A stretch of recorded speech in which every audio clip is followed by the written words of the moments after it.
As the world is being troubled more and more by the bat-eater country China, we will try to analyze the reasons why its army can't win any war if real battle begins. Its army though is the largest in the world, but it's an empty nut from inside, and we will discuss its genuine reasons in this video today.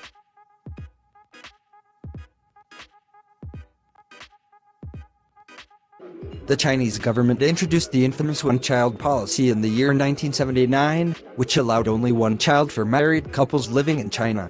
Though it may look like a revolutionary step in controlling population, but it has some serious long-term disadvantages. And the most heavy damage was to its large army.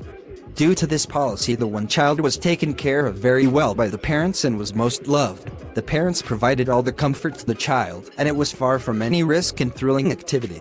When these children joined the armed forces, these children were naturally weak in their approach in a job which involved risk of life at every moment. Moreover, many well-off parents denied sending their child to army. So the army had these kids who have been living in a la-la land, and were much weaker to their counterparts in India or Southeast Asian countries. The recent face-off between India and China in Ladakh proves this, as the Indian army thrashed the fully armed Chinese soldiers, despite being less in number.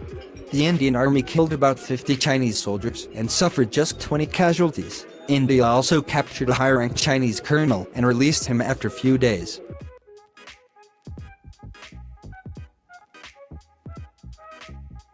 PLA never performs any war exercise or drill with the foreign countries, due to its poor relations with most countries.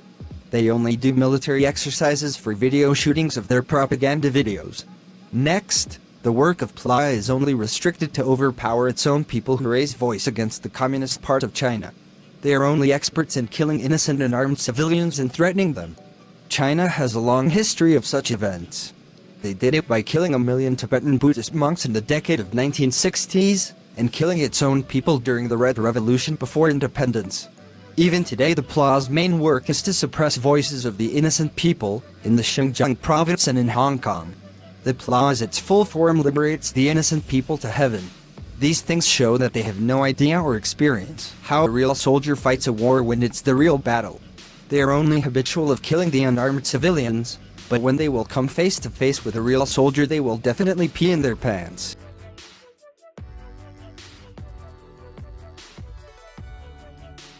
The PLA has not fought a war since 1979. Before that also, they have not won against any organized army. They have started many wars, but either they lost or they agreed for a ceasefire.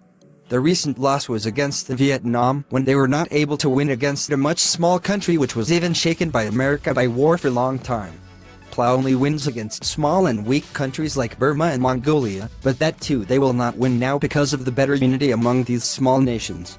Against India, Taiwan, Korea, they left the battle in between and agreed for a ceasefire. This small piece of history is a proof that today they will not able to win even a single war if the real battle happens. The Chinese also know this very well, and so they are trying proxy war and psychological warfare tactics to get lands. They are putting debt burdens on small countries and trapping their lands in the name of infrastructural development. Also, they are supporting terrorists from behind by standing with the world's largest exporter of terrorism, Pakistan. If you haven't subscribed, please subscribe now. I am Mahatma Gandhi, and this is Mahatma Gandhi Show. Bye bye.